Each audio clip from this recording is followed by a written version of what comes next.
to it. It's got smoke damage. The mattresses and all the wood in here, I'm told we cannot reuse.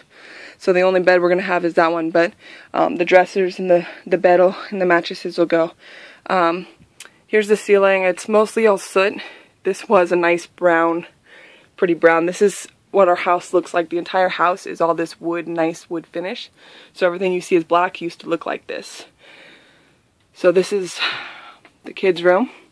Thankfully, it happened during the day and not at nighttime, because that's what's saving us right now. Nobody was injured, nobody was hurt. It was just me and my son in here. Here's the living room. So this is the wall to the kids' room.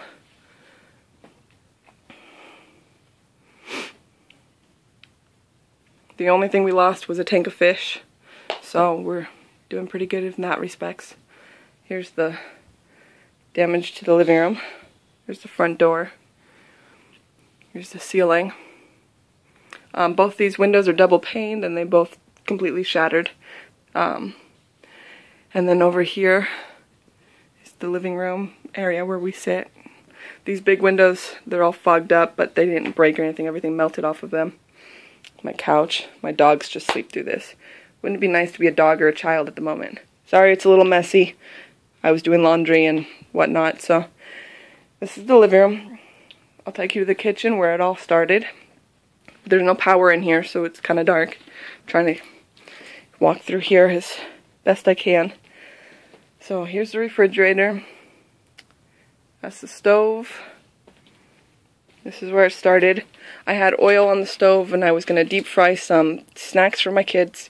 And I walked literally out the front door for just a moment while it was heating up.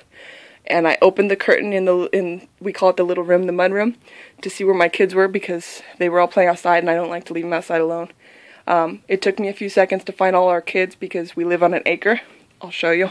We live on an acre, so it took me a few moments to find all 3 of my kids because my 3-year-old son was in the house with me. So our yard's really big and there's corners to go around, so I was trying to find all the children so I could see where they were all at. The pool's empty, but I just wanted to see where they all were.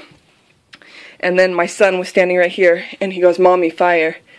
And I came back in here and the whole stove, like the pot and all down the sides of the pot were on fire with oil. There was a hood vent here, and these are our shelves. Well, I was always told flour. I know baking soda, but the baking soda was here, so it was already gone. By the time I came in here, the hood range, which is now here, it had a plastic piece on the bottom. It was engulfed.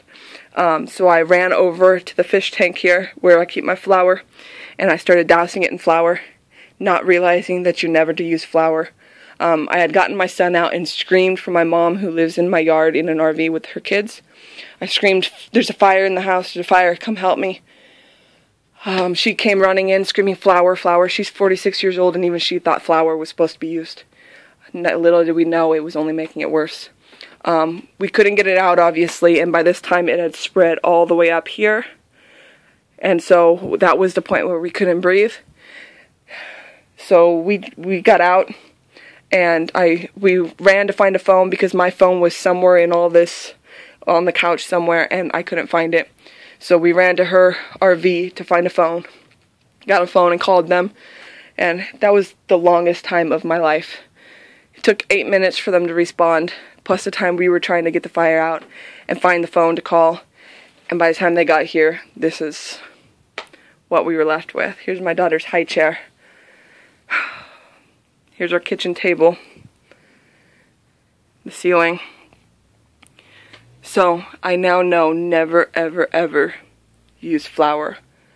I don't know that I will ever deep fry again because this is my nightmare. This has always been my nightmare, is a house fire and how I would get all my children out. And thankfully for us, all the kids were outside. All 8 kids that live here were outside, other than my 3-year-old who was standing here cooking with me because he loves to cook. So, and he's the one who alerted me. And I only walked away for 10-15 seconds to find my kids. And this is what happened. I will never, ever leave my stove again. Ever. I will stay right there. I don't care what it is. I will never.